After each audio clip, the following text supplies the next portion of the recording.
City Council has decided they want illegals to vote in local elections. And that's a real problem because all you have to do is reside in the District of Columbia for 30 days and you can participate in the election. It means, enemies of freedom could help decide who the mayor is in D.C. and who the council is. And wait a minute. Yes, that's right. 30 days. Yet when you come across the border, you can't get a court date, even if you qualify for one, as an asylum seeker for years. Years. They give them a little piece of paper and say, please show up in, in New Jersey in, the year 2031. It's a joke.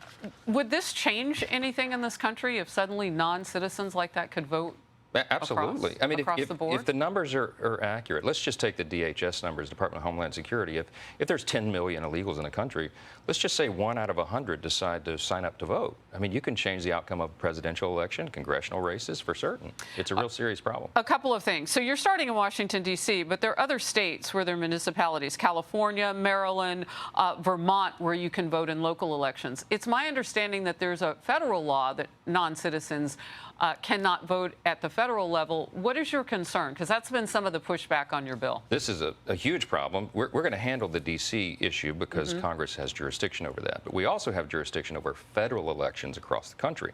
The problem is right now, if you show up at a welfare office, where the administration, by the way, is telling all the illegals to go sign up for taxpayer benefits, of course, when you're there in these local offices, because of the motor voter law that passed in the early 90s, they also give you another form. Hey, would you like to register to vote, right? There's a one box that someone checks and says, I'm a U.S. citizen, yes. In every state right now, virtually every state, you can sign up to vote by just checking that box. There's no way to prove citizenship because the law currently prohibits the states from requesting it.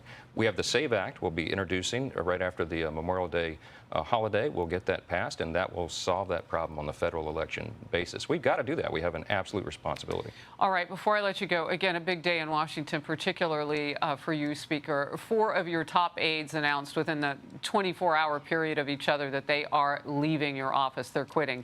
And you've had the speakership for about 7 months now. There are 166 days, yes, we're counting, until the November elections. And your party is fighting to keep its now shrinking majority in the House, just 4 members. Earlier this month, you survived an effort to vacate the seat. Congresswoman Marjorie Taylor Greene came for you. How do you hang on?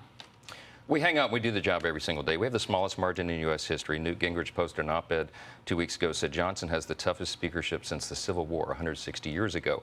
I don't know if that's true, but it's not easy. 1 vote margin right now is what we have. But the 4 staffers that left are out of 100.